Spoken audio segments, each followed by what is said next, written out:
Radiation oncology की तरह काम कर रही हूँ। So as you all know, आज का हमारा टॉपिक डिस्कशन का है prevention and treatment for cervical and breast cancer. जैसा कि आप सभी ने सुना होगा कि कैंसर आजकल बहुत ज्यादा बढ़ रहा है। अगर हम फीमेल्स की बात करें तो ब्रेस्ट कैंसर नंबर 1 कैंसर है world over as well as in India जो फीमेल्स को अफेक्ट करता है। नंबर 2 पे सर्वाइकल कैंसर है। ब्रेस्ट कैंसर का अगर मैं आपको बर्डन बताना चाहूँ तो कितना है, तो 2018 के एक पॉपुलेशन सर्वे के हिसाब से there were 17 lakh new cases of breast cancer diagnosed in that year and this incidence is steeply increasing, यानी कि ये इंसिडेंस मतलब कितने नए पेशेंट्स ब्रेस्ट कैंसर के हर साल पता चल रहे हैं, बढ़ते जा रहे हैं हर साल। अभी हम बात करेंगे कि इसके रिस्क फैक्टर्स क्या हैं। अगर हम सोचें कि ब्रेस्ट कैंसर क्यों बढ़ रहा है, तो ये हमारे लाइफस्टाइल चेंजेस के वजह से है। अगर हम देखें कि अक्रॉस द ग्लोब कहाँ पे ब्रेस्ट कैंसर ज्यादा है, तो जो वेस्टर्न और डेवलप्ड कंट्रीज हैं वहां पे अभी भी इंडिया के कंपैरिजन में इसका इंसिडेंस ज्यादा है, क्योंकि हम वेस्टर्नाइज होते जा रहे हैं, अर्बनाइज होते जा रहे हैं, हमारा लाइफस्टाइल वेस्टर्न कंट्रीज के जैसा होता जा रहा है जिसमें खान पान भी इंक्लूडेड है, तो ब्रेस्ट कैंसर का इंसिडेंस बढ़ता जा रहा है। लाइफस्टाइल में आते हैं फैक्टर्स जैसे कि ज्यादा सैचुरेटेड फैट्स खाना, कम फाइबर खाना, कम एक्सरसाइज करना, पहले बच्चे की एज 30 के बाद होना, कम या बिल्कुल बच्चे ना पैदा करना, ये कुछ रिस्क फैक्टर्स हैं। अगर हम 100 पेशेंट्स ब्रेस्ट कैंसर के देखेंगे तो उसमें से सिर्फ 5 से 10 पेशेंट्स को ही फैमिली हिस्ट्री होती है, यानी कि बाकी के 90 से 95 पेशेंट्स में कोई फैमिली हिस्ट्री नहीं होती और वो इन सारे रिस्क फैक्टर्स के वजह से ब्रेस्ट कैंसर होता है। ब्रेस्ट कैंसर के लक्षण क्या होते हैं? यूजुअली ये एक गांठ की तरह महसूस होता है ब्रेस्ट में। ये गांठ शुरुआत में दर्द नहीं करती है। ये कॉमन मिथ है। बहुत लोग आके कहते हैं कि गांठ में दर्द नहीं हो रहा था, इसलिए हमने उस पर ध्यान नहीं दिया। लेकिन कैंसर की गांठ, शुरुआती गांठें जो होती हैं उनमें दर्द नहीं होता है, और दर्द होने का मतलब होता है कि वो एडवांस फॉर्म का कैंसर है। तो इसका पता कैसे चलेगा? बहुत सिंपल है, सिर्फ हमें अपना ध्यान रखना है। हमें हर महीने पीरियड आने के 2 से 3 दिन बाद ब्रेस्ट को एग्जामिन करना है, और अगर हमें कोई भी गिल्टी महसूस होती है तो अपने डॉक्टर को, चाहे वो गायनेकोलॉजिस्ट हो, ऑन्कोलॉजिस्ट हो या आपके सर्जन हो जिनके साथ आप कंफर्टेबल हो, उनको जाके एग्जामिन करा सकते हैं। यूजुअली नॉर्मली भी कुछ गिल्टियां हमें ब्रेस्ट में फील होती हैं, जो कि मंथली पीरियड वाली साइकिल के साथ आती जाती हैं। तो पीरियड आने से पहले ये गिल्टियां बढ़ जाती हैं, ब्रेस्ट में दर्द महसूस हो सकता है, और जैसे ही पीरियड हो जाता है ये गिल्टियां कम हो जाती हैं, दर्द चला जाता है। This is a cyclical pattern जो हार्मोनल चेंजेस के वजह से होता है, and this is absolutely normal. इसीलिए कहा जाता है कि पीरियड के 2 से 3 दिन बाद ही आप ब्रेस्ट का एग्जामिनेशन करें। अगर हम पोस्ट मेनोपॉजल फीमेल्स की बात करें, यानी कि जिनको पीरियड बंद होकर 6 महीने से साल हो चुका है, तो वो महीने का कोई भी एक दिन निश्चित कर लें कि इस दिन उनको एग्जामिनेशन करना है। एग्जामिन करने में उन्हें गांठें महसूस हो सकती हैं, हो सकता है वो देखें कि ब्रेस्ट के जो दोनों निपल हैं उनका लेवल सेम लेवल पर नहीं है, या फिर ब्रेस्ट में कुछ डिस्चार्ज आ रहा है। ये सारे कुछ ऐसे साइंस होते हैं जिनके वजह से हम ये शक महसूस करते हैं कि ब्रेस्ट कैंसर हो सकता है। गांठ फील होने के बाद जरूरी नहीं है कि कैंसर ही होगा। ऐसा भी हो सकता है कि कैंसर की गांठ ना हो। इनफैक्ट 90% केसेस में ये कैंसर की गांठ नहीं होती। लेकिन इसका मतलब ये नहीं है कि आप अपने डॉक्टर के पास ना जाएं। It is very important to get it examined to rule out whether this is cancer और नॉट। टेस्ट बहुत ही सिंपल होता है। पहले आपके डॉक्टर आपको एग्जामिन करेंगे, और अगर उनको भी लगेगा कि इस गांठ का आगे कुछ जांच होना चाहिए, तो डिपेंडिंग ऑन योर एज वो या तो एक मैमोग्राफी या फिर ब्रेस्ट का अल्ट्रासाउंड करवाने के लिए कहेंगे। ये दोनों इन्वेस्टिगेशंस काफी सेंसिटिव होती हैं, जिससे हम काफी अच्छी तरह से up to 80 to 90% cases pick up कर सकते हैं। उसके अलावा इम्पॉर्टेंट है कि ब्रेस्ट कैंसर के लिए स्क्रीनिंग करी जाए। स्क्रीनिंग का मतलब है कि नॉर्मल लोग जिन्हें कोई प्रॉब्लम नहीं है, उनमें हम कुछ इन्वेस्टिगेशंस कर रहे हैं ये जानने के लिए कि कैंसर तो नहीं है। इसका फायदा ये होता है कि हम कैंसर बहुत शुरुआती स्टेजेस में पकड़ पाते हैं। शुरुआती स्टेज में पकड़ने से उसका ट्रीटमेंट कम अग्रेसिव होता है और वो पूरी तरह से क्योर होने का चांस होता है। ब्रेस्ट कैंसर स्टेज 1 का क्योर 95 to 98% है।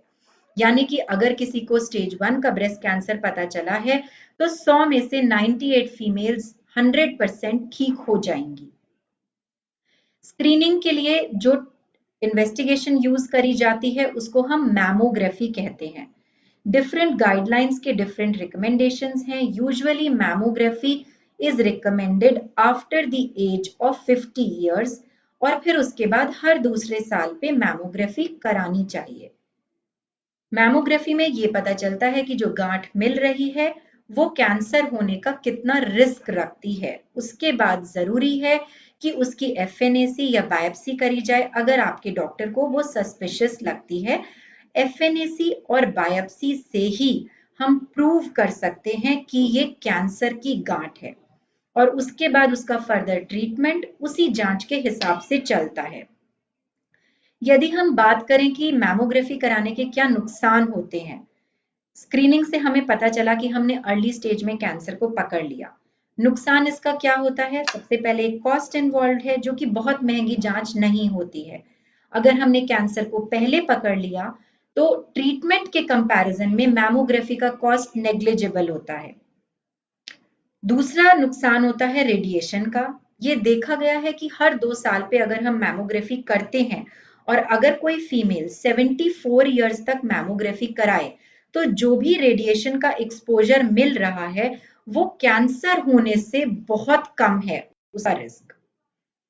तीसरा नुकसान होता है कि आपको गांठ पता चली, भले ही वो कैंसर की नहीं है, लेकिन उससे बहुत एंजाइटी हो जाती है।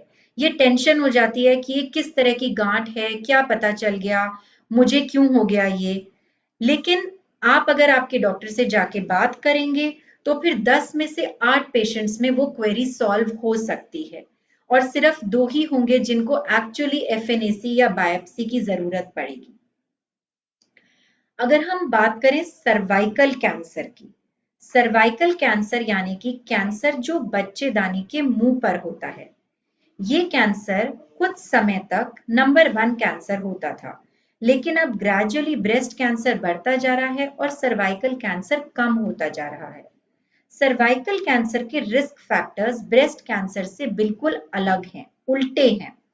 यानी कि जो फीमेल्स जिनके ज्यादा बच्चे होते हैं, जिनका पहला बच्चा कम उम्र पर होता है, जिनके ज्यादा सेक्सुअल पार्टनर्स होते हैं, जिनकी जेनाइटल हाइजीन अच्छी नहीं होती, उन लोगों में सर्वाइकल कैंसर ज्यादा पाया जाता है। लेकिन सर्वाइकल कैंसर का इंसिडेंस ग्रेजुअली कम होता जा रहा है। हमें number of cases per year कम मिल रहे हैं। इसका रीजन भी हमारे लाइफस्टाइल चेंजेस हैं।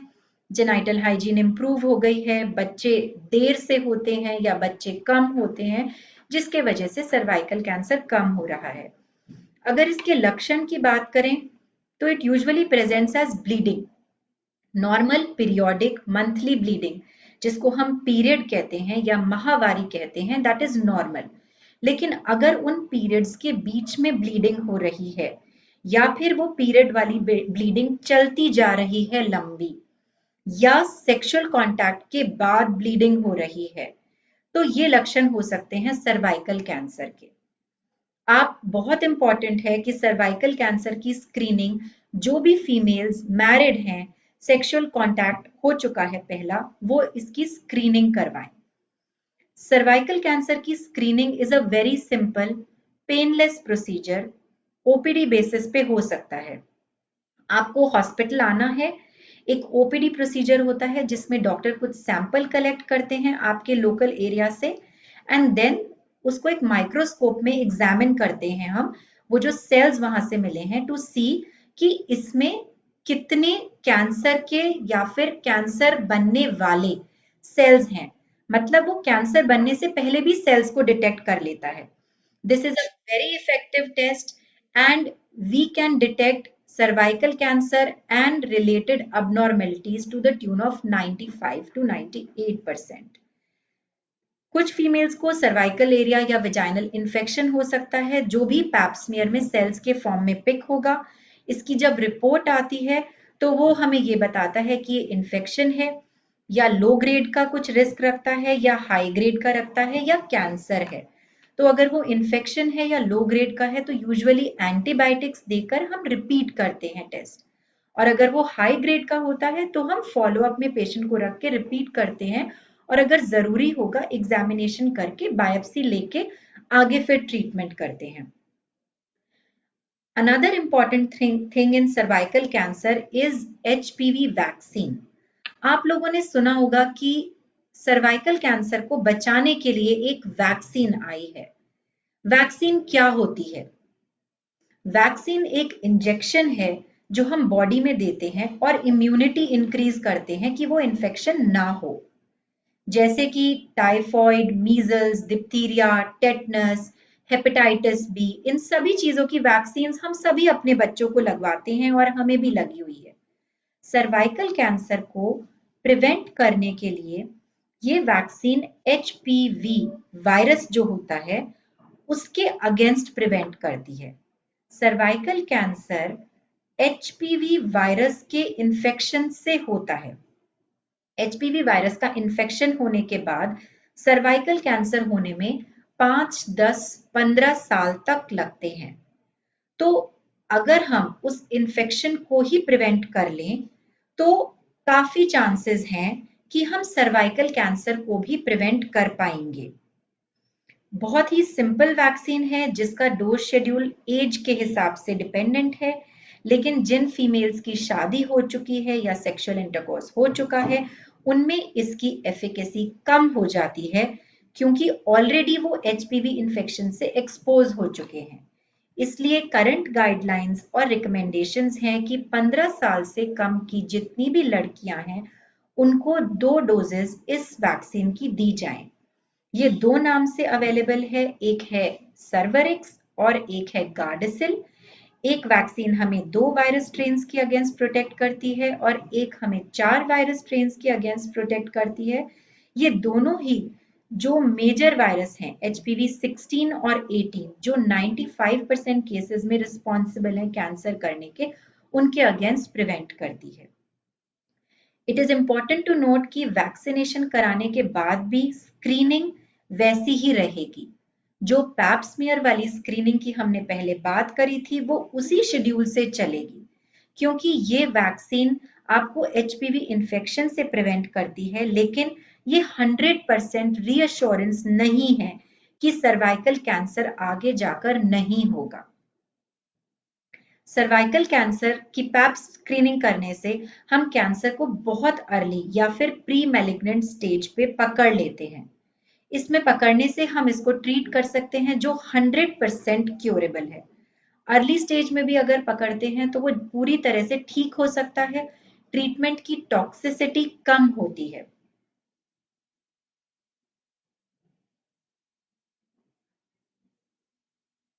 सर्वाइकल कैंसर के बारे में यही बताना चाहती थी मैं।